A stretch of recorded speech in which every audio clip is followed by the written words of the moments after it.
Okay, so I'm back. Looks like I couldn't get this, still can't get that flip to work on this camera. But here we go. This is the single family home here at 3206 Rudd. And this is the duplex, the final of the duplex. Now, I can't take you inside today of the duplex because there are tenants inside and I'm not going to disturb them just to take the video. I did take footage when it was complete before tenants got in there, and I'll pop them up on the video. You might see it here below or in this segment right now. But just give you an overview, the duplex is asymmetrical. This first unit right here, this first unit has two entrances in here. There's the front door and then the side door here. I'm going to explain a little bit about what I did. If you look in the other pictures in the other video, you remember or you recall that the front door was right here instead of where it's at now. I moved the side door. I moved the side door here because it allowed us to use the full space as a common area. With the door in the original spot, there was really no way to accommodate a common area where somebody could feel comfortable to put a couch and mount a TV on the wall.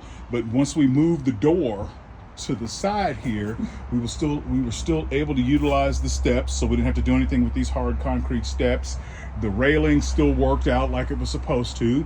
The handrail on the side works, but this door on the side allows us to utilize the space behind this wall.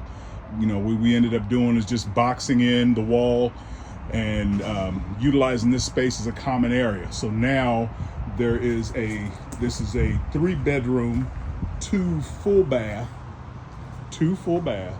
duplex. And right now, like I said, I can't take you inside because there are people inside and I don't want to disturb the tenants. But the total living space for unit 1 is about 1,250 square feet. And like I said, it's 3 bedrooms, 2 full baths, a common area, a beautiful kitchen. You'll see in the pictures. I'll show the pictures here in this video. And then unit 2 starts right about here. Unit 2 is about 750 square feet of living space.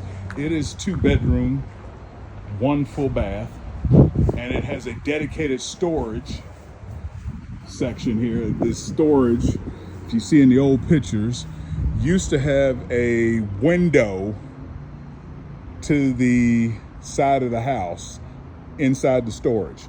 And it was presumed that the original owners or the people who had put this in place decided to add an attached storage to the unit. They built it onto the unit, left the window in place, which made absolutely no sense because, number one, the window is not serving a purpose. What are you going to climb through the window just to get into this unit? Why even bother? So I removed that window, so I added more usable space to the kitchen area. So the kitchen would be, you could use that space in front of the window where the window used to sit as a set a 2-top table there. But nevertheless, went on ahead and wrapped the unit to match the siding of the house, of the duplex, so that it looks uniform. And that space is dedicated to unit 2.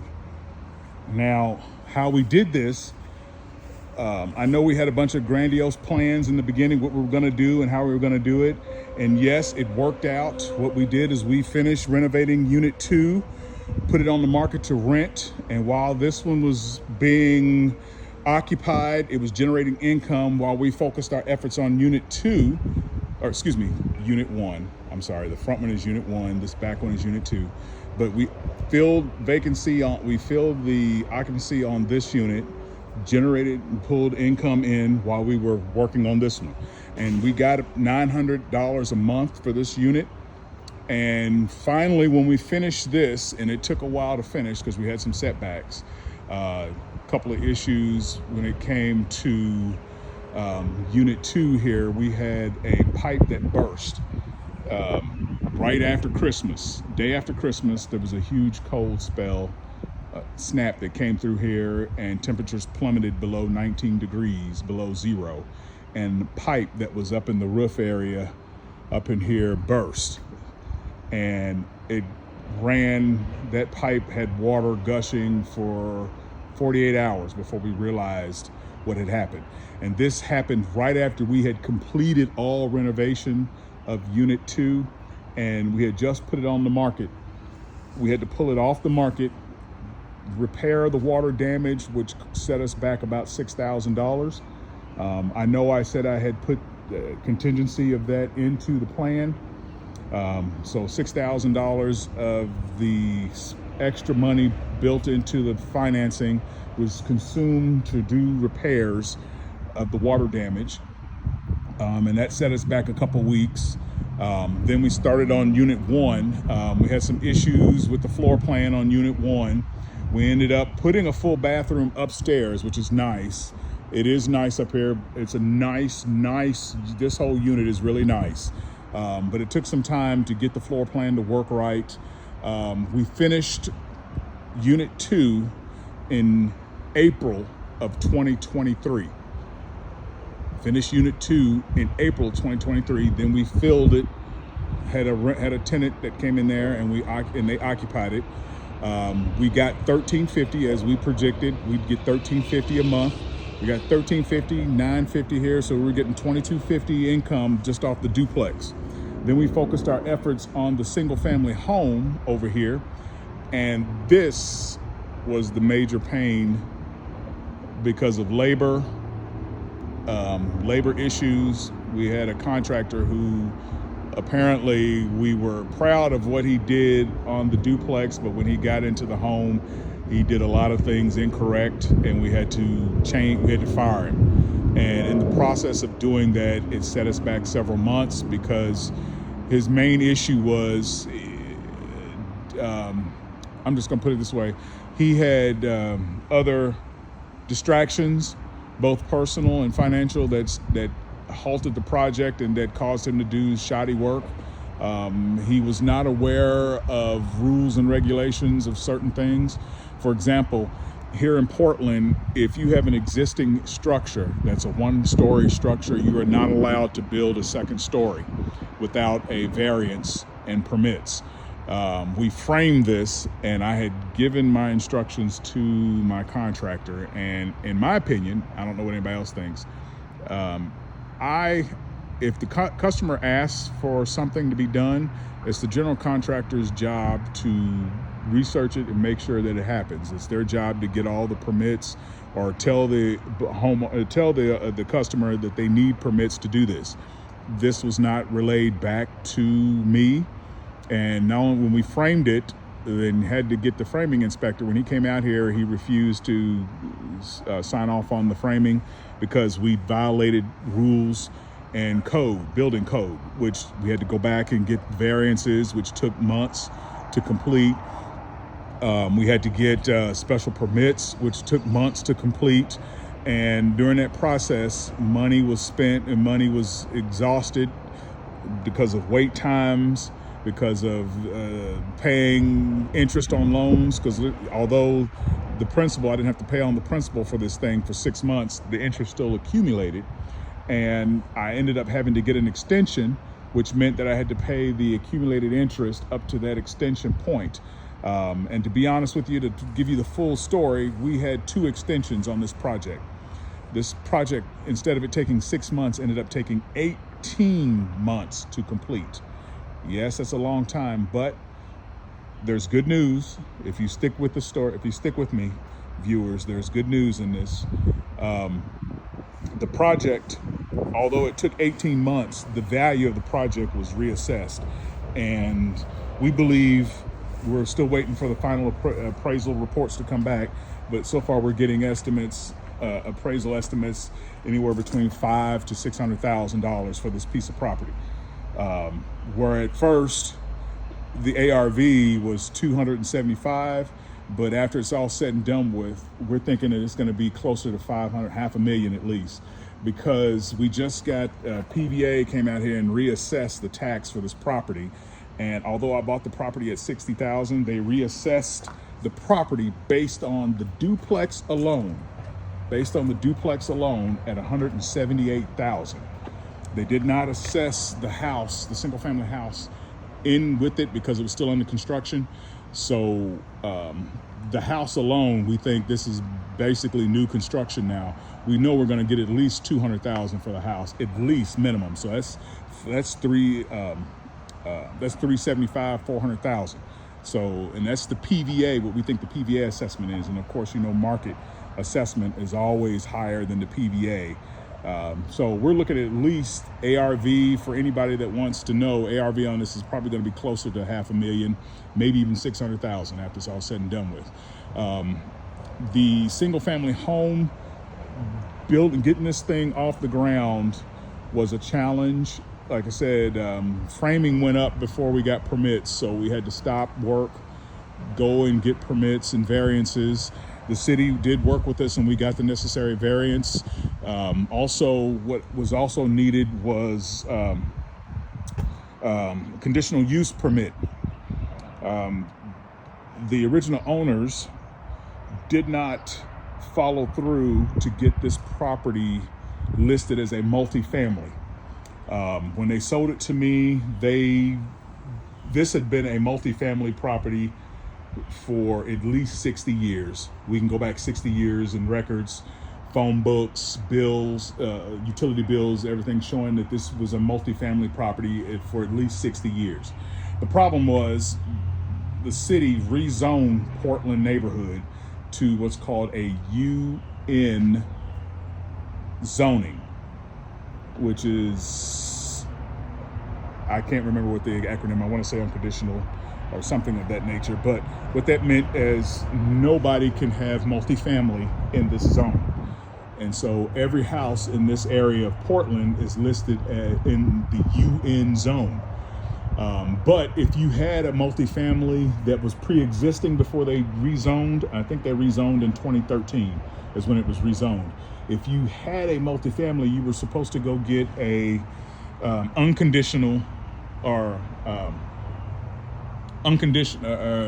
What is it? It's not conditional use. It's the other word for it. I think it's unconditional use, or you were supposed to get a permit that said that, hey, this is a multifamily and it's grandfathered in. Well, the original owners failed to do that, so I had to go back and do that, which took time.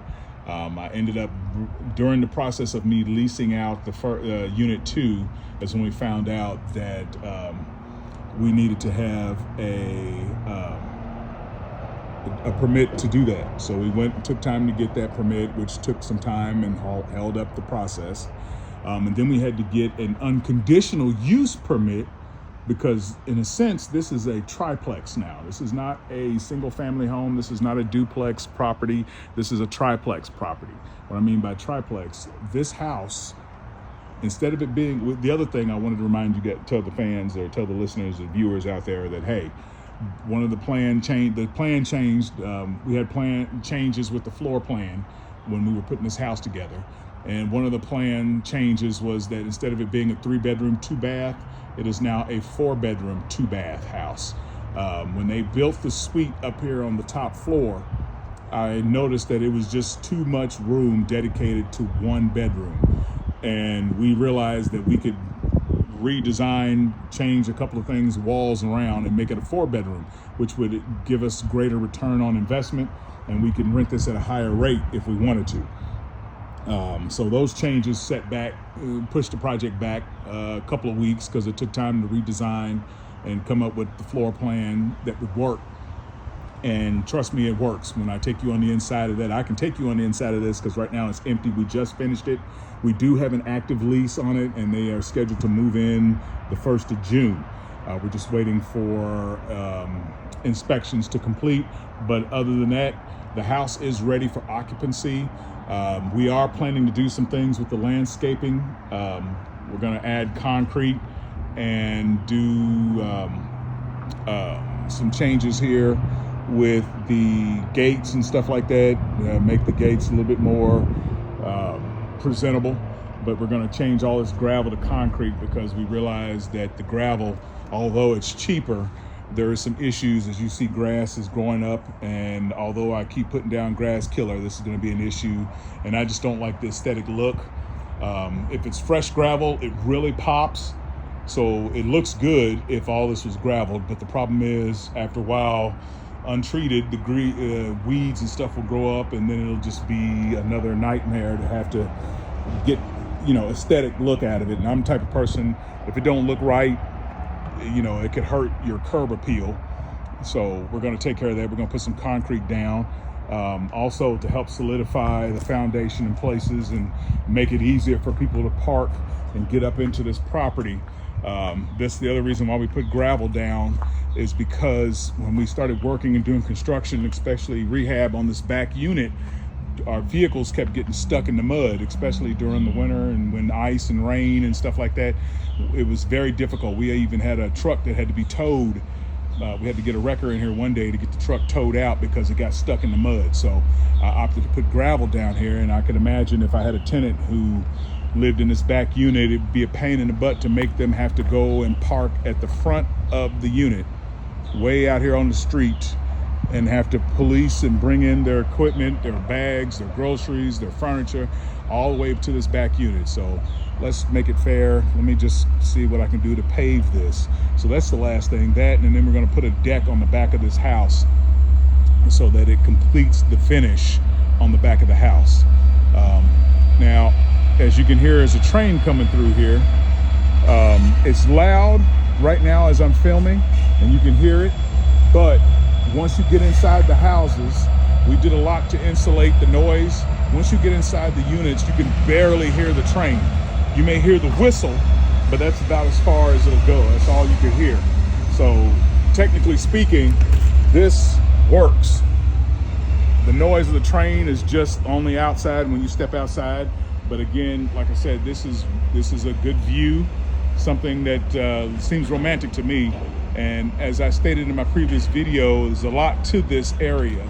If you go right over this flood wall here, at the top of the flood wall is access to the Louisville Loop, which is a dedicated bike and hiking path around the city. And if you go over the wall, if you follow the path about half a block to the west, you'll see the park, the Portland Wharf Park, or the Portland Wharf Park down there, which is accessible.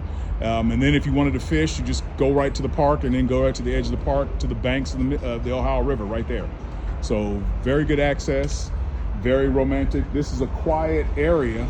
I was thinking it was going to be some crime down here. We were concerned about people stealing materials while we were working, but no, this is a very quiet, very calm, low crime area. It ended up being no issues at all.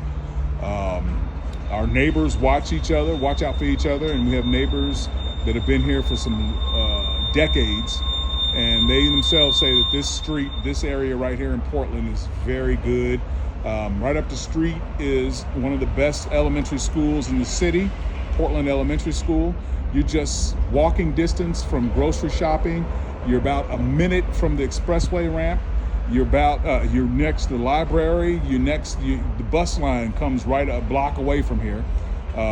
So transportation, easy access to the interstate, access to groceries, access to gas stations, libraries, schools, just a very good area to live in. So I know I'm commercializing this property, and because I'm the owner, probably sounds like I'm making it better than what it is, but truly, if you come down here, you can see for yourself. The tenants enjoy being down here, and like I said, this property is fully leased.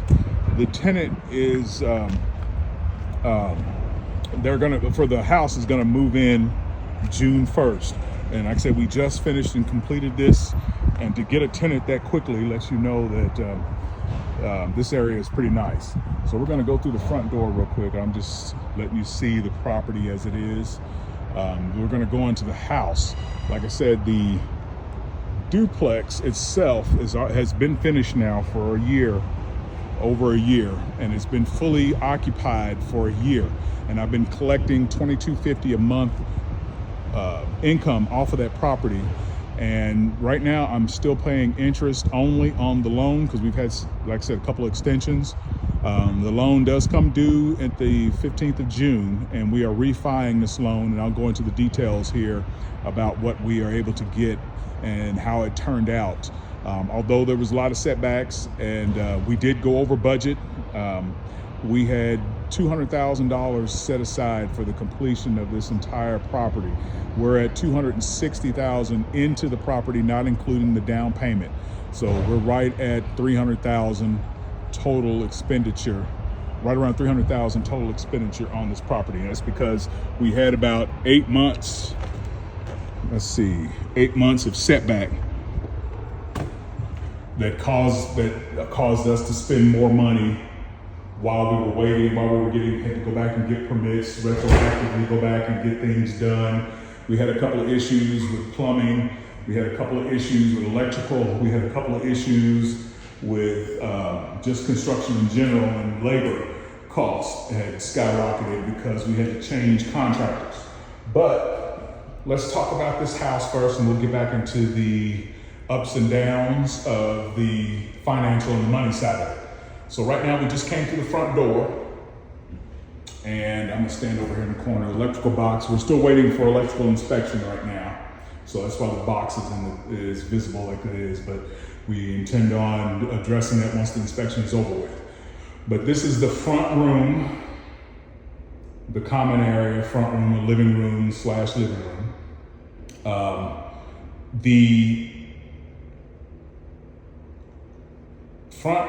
This is a 4-bedroom, 2-bath house.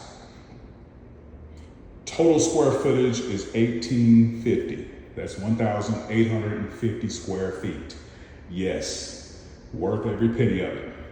Now, this is the front room. I'm just gonna pan you around so you get an idea how big this place is. Pan it around. The 2 front windows up front. And I'm gonna show you the pictures, the before and after, so you can understand the great pains and what the great difference. This is the hallway. Now, everything on this wall, this had to be a firewall. This was part of the design because the houses down here in this area are so close to each other. Code says that this has to be a 2-hour firewall. In other words, if a fire broke out in this house, this wall is supposed to keep the fire at bay for at least 2 hours to give the fire department time to get down here and put the fire out because it's so close to the neighbor. So that meant that we had to use extra different kinds of drywall. We had to use other stuff in here to make this, the insulation had to be a certain type and all sorts of stuff. So it was a little bit more costly just for this whole side of the house, this long hallway, this whole side, and there can't be a window, electrical box, or anything on this wall. This has to be a blank wall, and it had to stand up for at least 2 hours, firewall, against fire. So that meant all the bedrooms had to be on this side of the house. Or upstairs, if there's a bedroom, nothing could be on that wall, windows or nothing. And you'll see when we get upstairs. So this is the first bedroom, bedroom number 1. And it's got a closet inside. I'm gonna walk in here. There you go. Bam, this closet. Okay. Each room has a ceiling fan. And I'm using LED halo lights for lighting. I tried to make this thing as tenant proof as possible because I didn't want to have to do repairs. I didn't want my tenants accidentally destroying stuff by trying to change out bulbs and stuff like that. All these are LEDs. There's a ceiling fan here. And these ceiling fans do not have remotes. So you can't lose a remote or get the battery, you don't have to worry about batteries and remotes. These LED fans, ceiling fans, are chain, activated by the chains, and the light switch on the wall. Here's a hall closet. Now, one of the issues that we ran into that I had to deal with, another reason why I had to change contractors, the performance, the work that he did on this house was terrible.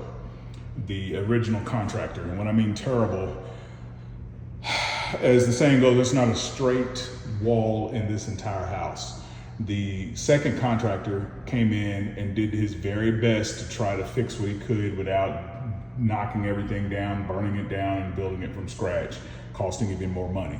So it required him to do some things, but the things he could not fix, I'll just have to deal with. And being the fact that this house was really designed as a rental instead of a flip is one thing. I mean, I could still flip it if I wanted to, but the value of the flip, this house, there's a couple of issues that I would not be able to get premium dollar if I wanted to flip this house.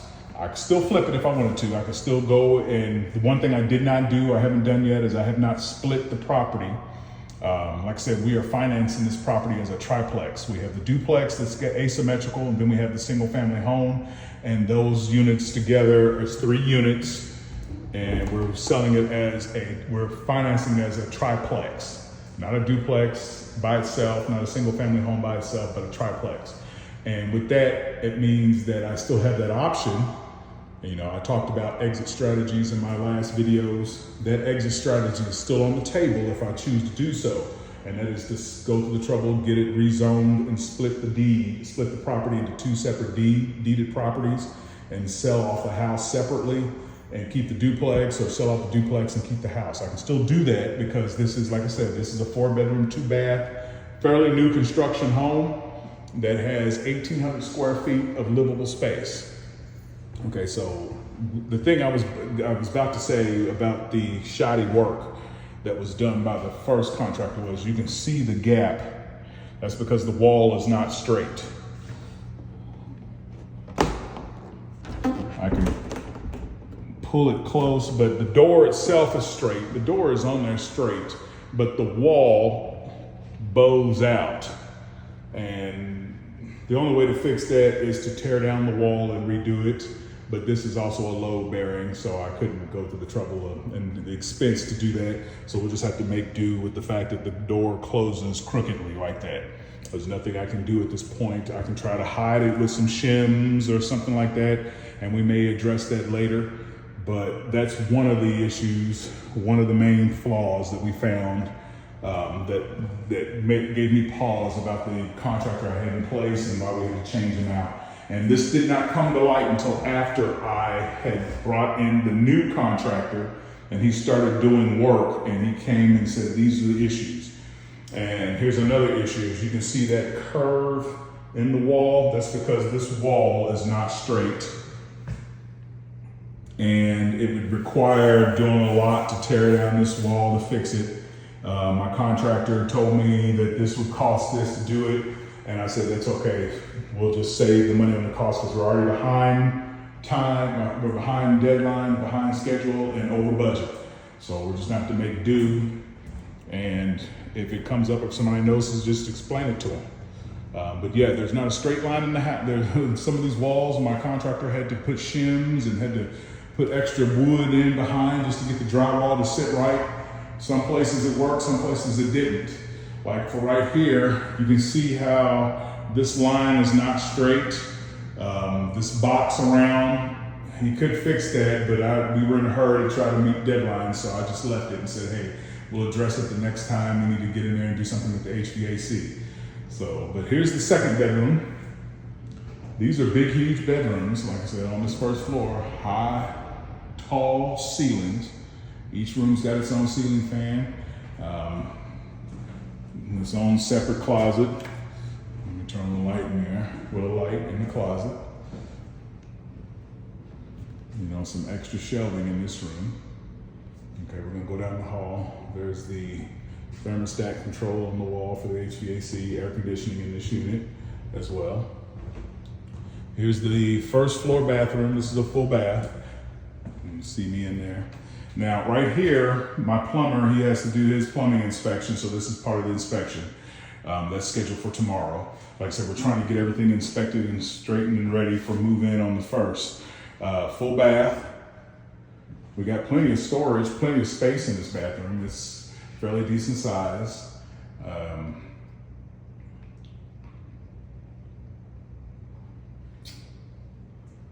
Let's see, these These are medicine cabinets too. Just wanted to let you guys know we sprung for the medicine cabinets.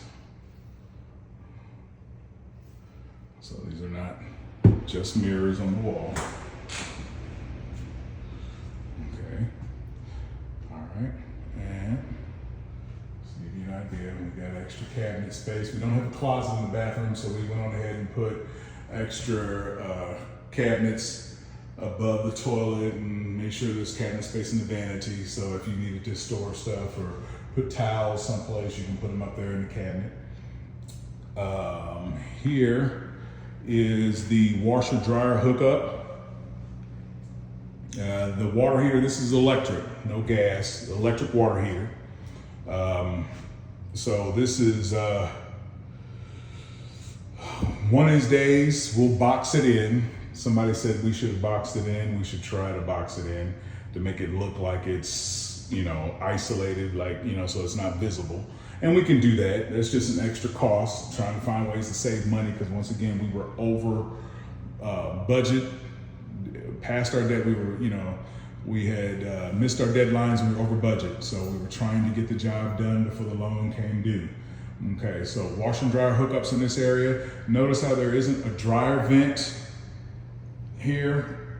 The tenants will have to use a dryer vent kit, which is basically, you can buy those from the store. Basically, it's the little tube that sits up and you connect your dryer to that. Therefore, so we don't have to worry about cleaning out the vent duct and doing that. And then the kits are only $20. The tenant can take care of that expense as an expense on their own, and then they can use it wherever they go. But the dryer kit is like $20 from any hardware store, Lowe's or whatever. Now, the creme de la creme is the kitchen. Now I try, in all my properties, I try to do a pop feature. Like I try to make something that really stands out in each of the properties that I have. And so what I did is, this is the kitchen. Let me turn on the lights in here so you can get a good idea of what it looks like. Okay, so the kitchen is fairly big, but fairly small when it comes to seating area, but fairly big. This is a high-end refrigerator. High-end refrigerator. An ice maker.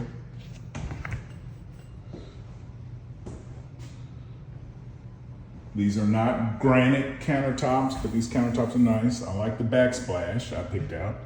Yeah, I did all that. Yeah, I'm proud of that. Look at that backsplash, baby. Okay, so you're wondering, well, why did you put the stove in the middle of the floor instead of under the counter? Well, here's the problem. There is a sump pump, because this has a crawl space. This structure has a crawl space. And the only place that we could put the sump pump was right here. And the other problem with the crawl space was the only accessible place big enough for you to get down there should you have to change the sump pump was in this kitchen area, because there are brick walls separating certain sections of this structure. If I look out the window, there's a brick wall, a foundation support wall right here under the floor that makes it impossible for you to go down there and egress into the crawl space and then work your way back this way. It's impossible. There's another brick wall that comes around in here. So it was impossible to egress or find a way to put some stairs or anything down there without putting them smack dab either in the kitchen or off the side of the back of the house. Well, why didn't you put it off the back of the house? Because one of the problems with the permit that we had to get in order to build in Portland, we could not extend beyond the footprint of the original foundation. They allowed us to build a second floor, but they would not allow us to build beyond the footprint of the original foundation, which meant that I could not build a cellar door out here. I could not build a egress outside the footprint. And I could not knock a hole in the wall to do that either. And so in order to preserve the strength of the foundation, the best thing we could come up with was we put a trap door in the kitchen. A trap door, you say? Yes. Underneath the stove, right here, if you pull the stove out, there's a hatch that you pull up that allows you to get down off into the crawl space. And in this area of the kitchen is the only place where it's tall enough and gives you enough room to move equipment in and out and move the sump pump and the sump pump well in and out should you have to change it. In this section of the kitchen, we were able to cut a couple of joists and reinforce those cuts and those sections that we removed with other supports to allow us to put this structure right here in the kitchen. And so we said, okay, well, let's build an island, and then we can have seating area around this stove, around the range. You can sit underneath this and eat. See how this goes all the way around. So if necessary, 4 people can sit here and eat. And if necessary, you can put like a small little 2-top table in this area right here if you want to sit down and underneath the window and eat. But if we put a stove here, then I needed a hood. So I got this, what they call a standalone or a island hood. And we had the hood come down so that you have it over the range. And when you do something like this,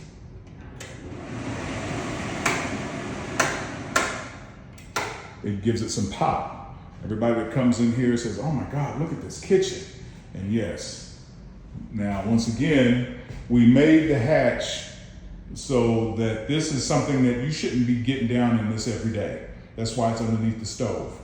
You only need to access this thing once in a many blue moon, because the only thing down there is the sump pump.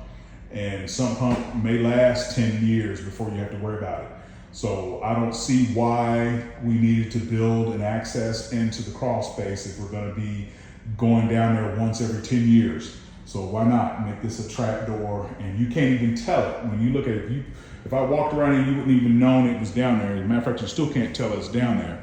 That's a trap door right there. I won't say trap door, an access panel right there that gets you into the crawl space.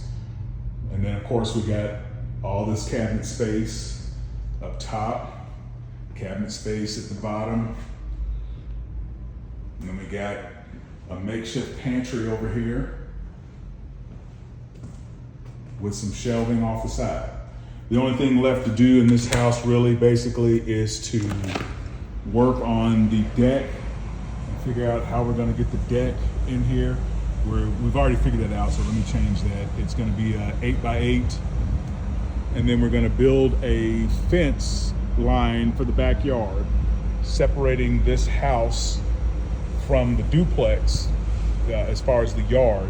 It's not gonna go all the way back to the back, it's gonna go about maybe a third down.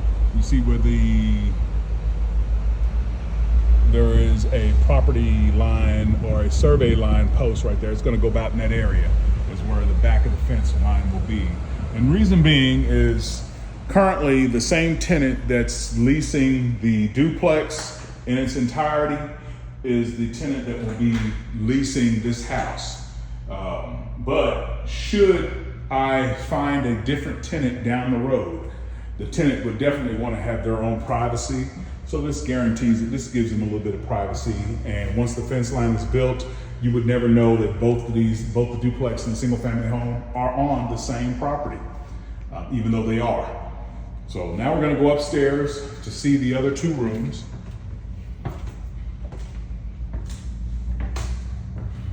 And I'm gonna show you a third issue that came up with the framing. And if you can see this, I'm gonna sweep it there, but if you see there's a deviation right here where the framers didn't frame it right. And the best thing we could do is just mud over it. Now we're into the top floor bathroom. And once again, set up the same way. Full bath, shower. Got medicine cabinet space. And again, did not waste any money with the medicine cabinet. So you got that storage, you got vanity storage, cabinet space storage. Because there is no crawl space, utilized crawl space, there is no basement, so storage is in rare supply. We do have a spare closet downstairs in the hallway. Each room has their own closet, but up here, I consider this the master bedroom, the master suite, or master bedroom. This is the top floor bedroom. There is a secondary door to the attic right here. Let me turn on the light. Secondary door to the attic. And what we did is we just put down some plywood, nailed down some plywood so that you can use that as storage. And if you look, I put the remnant over there in the corner, remnant of the flooring and stuff over in the corner. But if you want to put your Christmas tree or stuff up here, now it gets hot. So I would advise you not to put anything up here that's affected by temperature, because it does get hot up there, but it is sealed from the rest of the room up here. And of course, there's a closet space here. There's your closet up here as well. You have a secondary closet. Okay. Let me see if I turn that light off. Make sure I did that. Okay. All right, make sure it's closed. All right. So this is the master bedroom, or what I call top floor master bedroom. And then here is this is the smallest room in the house. Like I said, when we looked at the footprint, after they had framed this, and we noticed, man, this is a huge room, and the other reason why we did this is because we couldn't figure out how to get the bathroom up here on the first floor, on the second floor. We couldn't figure out how to put it in correctly where it functioned correctly, where it would be, accessible correctly. Either it was gonna be, it's just the way we had it designed, and with the steps here in the middle, it was just a funky way it was gonna look. So I said, well, let's just make this a second bedroom. And if this was a family, they may have an infant, or this could be a baby's room, because it's a small room. Yes, you can still get a full, or maybe a queen size bed here, going this way, nightstand stuff, but it's the smallest of all three rooms. But it still has a closet, and it still has egress windows. So it is considered a full bedroom, and the ceiling heights are correct, has ceiling fans, and like I said, it is a workable bedroom. It may not be giant like the rooms downstairs or the room across the hall, but this is still a 4-bedroom. And as of today, and I'm getting into the finances of this in the back part of this, as of today, Section 8 will pay $1,900 a month, $1,800 a month for a 4-bedroom, 2-bath house in this area. $1,800 a month for a 4-bedroom, 2-bath house in this area. That's Section 8. Okay, so that's not market. Market rent is different, and you might be able to get more on market rent, but I go by the Section 8 numbers so that I know where to start my baseline and my price, my asking for the rent.